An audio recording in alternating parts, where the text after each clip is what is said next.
kautang, okay pa ba kayo? Kumusta ang mga anxiety natin dyan?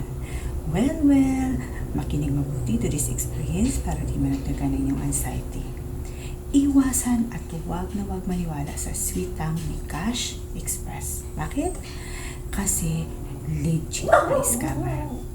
Hars ko direct to the point talaga. Siyempre, talking with experience mga kautang. So here we go, mabilis yung kwento lang to. Si Cash Express lagi nagpapadala sa email ng mga ads. So trinay ko. Hindi app na madadownload sa Play Store. Website lang siya guys at wala siyang hinihingi masyado na access sa phone info natin like contacts and app usage. So seems okay in that aspect. At may pangako na 0% sa first loan at 10k daw ang matatanggap. Pero ito yung reality. First loan ko approve 5k at hindi totoo ang 0% interest. Kasi in 14 days, 0.99 ang daily interest. And the preceding days ay 1.99 na. So full amount naman ng 5k na matatanggap. But the interest was so high at super duper tagal mag-success ng face authentication nila. May installment basis naman sila, but you need to pay total of 5,950 in 14 days lang talaga. In my case, na-overdue ako ng 2 days kasi nadili ang sahod. At laking gulat ko nang nag-message na 7,300 nang babayaran ko. 2 days penalty, 1,350 agad. Oh my G, pambihira.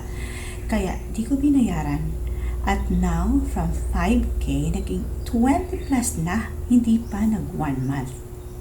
Kaya hinihintay ko na lang na ipabarangay ako nila para settlement na lang. Bayad ako sa kapital at reasonable interest at penalty. Hindi ibig sabihin umutang tayo at na-delay, abusuhin na nila tayo. Wala naman tayong plano tumakas, di ba? At di magbayad kasi maliit lang naman yung nahalaga. Pero sino ba ang gusto magbayad ng ganun kalaki? Nakakawalang gana, di ba?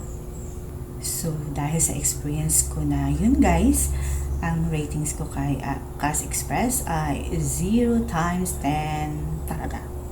Kaya wag na wag talaga kayong sumubok sa kanila.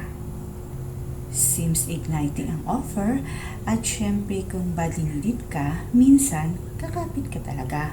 Tuloy na biktima. Pero sa mga nanonood na di pa na-try itong si Cash Express, babala na ito po sa inyo. Guys, thanks for watching and please don't forget to like and subscribe. Bye for now, till next time here in Udang Queen.